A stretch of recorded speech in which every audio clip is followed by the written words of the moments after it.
What are we thinking today? So today the topic is, why do we overthink? Before we get to it, let's just think about it. What leads to all this overthinking in the first place? We don't overthink positive scenarios. We are always overthinking worst case scenarios. So what has led and ingrained all the mankind, most of the mankind rather, to think about all the scenarios that are not going to happen, but it freezes us and we are constantly overthinking. So why do we do it? There's a story behind it. Okay, let's get to it like a story, as I said, and then we can understand it better. Think of a boy named Joseph. Joseph was a lovely child who was loved by his parents, by his relatives, and then, just like everyone else's parents, Joseph's parents decided to put him in school. So initially he loved school because he was making a lot of friends who also loved him. There was a teacher who also loved him. But gradually, as his, classes kept on changing, or he was in different grade, suddenly the marks that he was getting started to reduce because he didn't like certain subjects. So in certain subjects he was not getting good grades.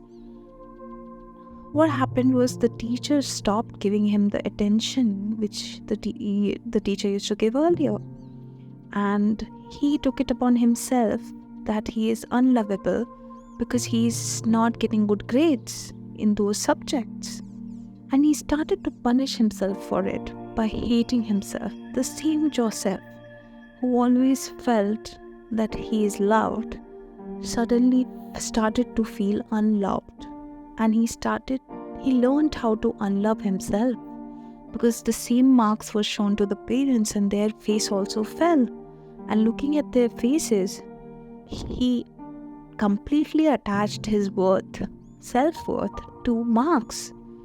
The message that Joseph got was, I really need to work hard to get good grades, and then I am lovable, otherwise I am not. And it set the tone for all his life, and this is exactly why we overthink. Because when he was in school, he used to always worry about the marks after giving exams. Before exams, he was in distress. He was always worried, I have worked so hard, I have done so much. Hopefully my parents will love me this time. Hopefully my teacher will give me that attention that I have been craving. But Joseph failed to understand, because he was a child, he was just a child, that all he needed was his own attention and love. And his worth is not determined by marks. But it set the tone for his entire life. Can you imagine? We feel we need to work hard to prove ourselves, to show people our worth. Then we become eligible for love. But love is free. It has always been free. And it goes on. The need to work hard to be loved is a pattern that all of us follow at work. We have to work hard. We are working long hours. We are in survival mode. We fail to take care of ourselves.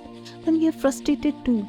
But no, we have to prove it to our boss that we are a good employee. We are productive. We are working hard every day to set a tone, to set a pattern.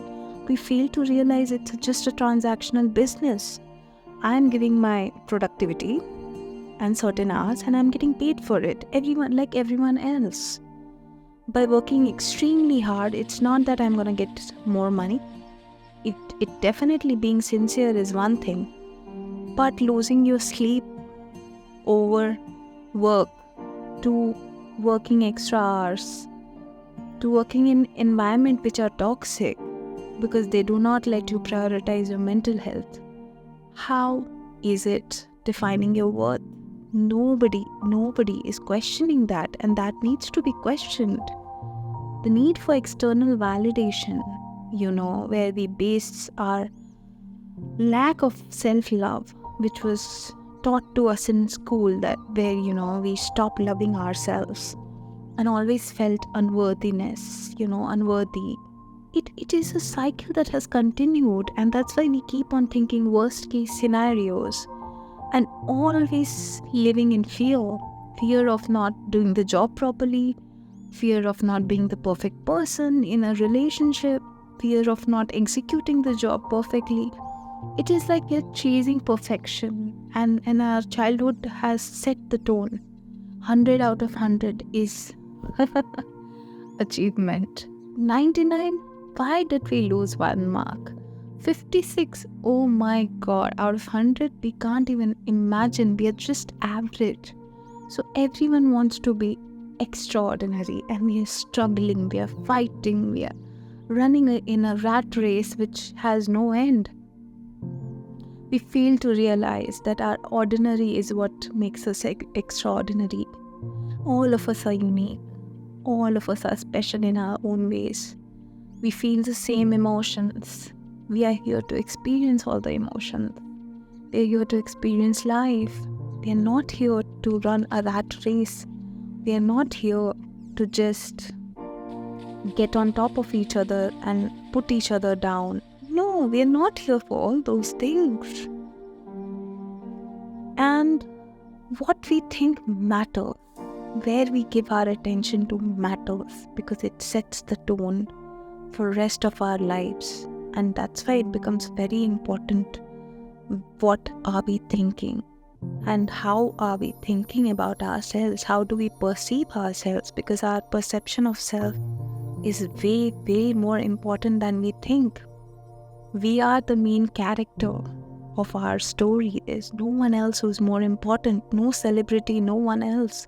We should be the celebrity of our lives.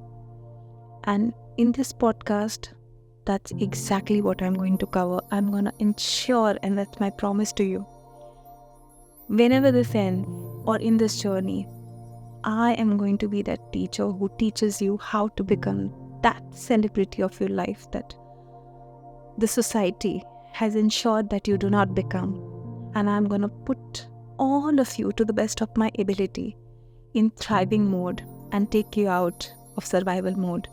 So we are going to address all the issues, all the conditioning that is stopping us from living our life at the fullest.